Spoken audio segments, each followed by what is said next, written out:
the single clearest image we have of the current debris field.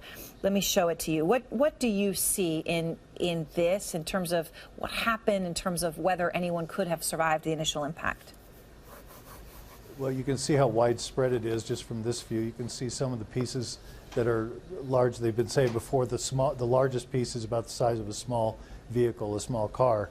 The biggest pieces that you see there are most likely the center parts above the wing, the two window areas, but most of the debris you see that's in colorful pieces, the pieces that have red and that on them, are from the tail of the aircraft. These aircraft are painted in a manner which only has color on the tail, so those are the ones that survived, which is typical in an aircraft accident of this type. And we're going to talk about a few of those pieces in just a moment. But David, when you see this, you hear about the size of the debris itself and what happened. Is it your belief that this plane crashed in the air, or it broke up in the air, or it broke up upon impact with that mountain? And if so, did everyone in your view die on impact, quickly, suddenly?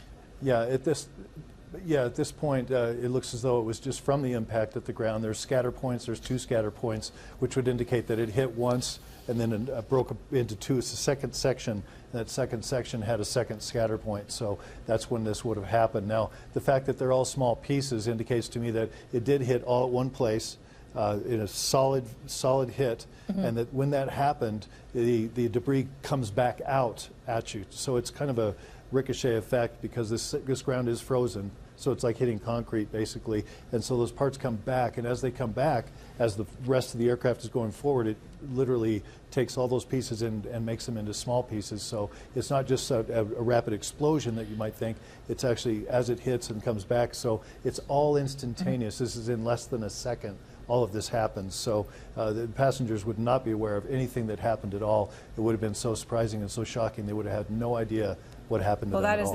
the only thing to be grateful for in all of this. Of course, in that descent, as they approach that mountain, we may never know what they knew or what they thought might happen.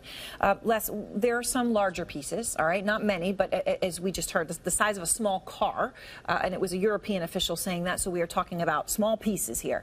It was the largest piece. We have one piece, a fuselage with 4 windows. 3 of these windows seem to be intact. We'll show everyone this image. This is what we're looking at, right? You got 4 windows. 3 of them seem to actually be intact. I emphasize that word. What does this picture say to you? Well, I mean, David could speak a little better to this, but to me, this might be the last impact area of the airplane. This is a spot that obviously didn't take a lot of the substantial damage. You know, this looks like an interior of the fuselage, like David mentioned.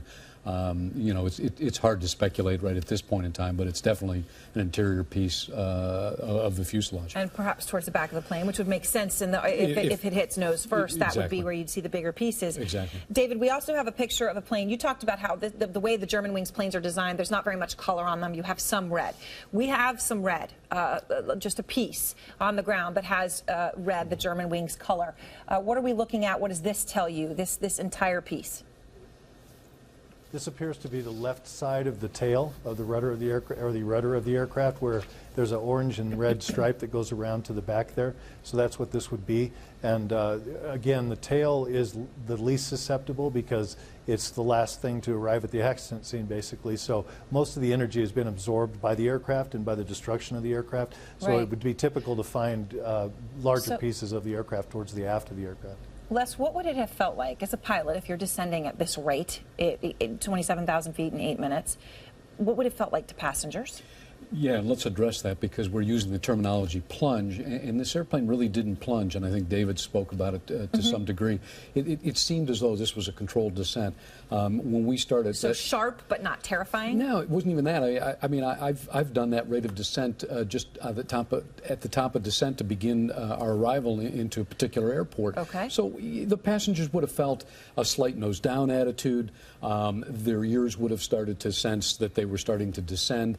I don't think they would have sensed anything abnormal. They wouldn't, nothing that would have alarmed them. Until they saw mountains around them.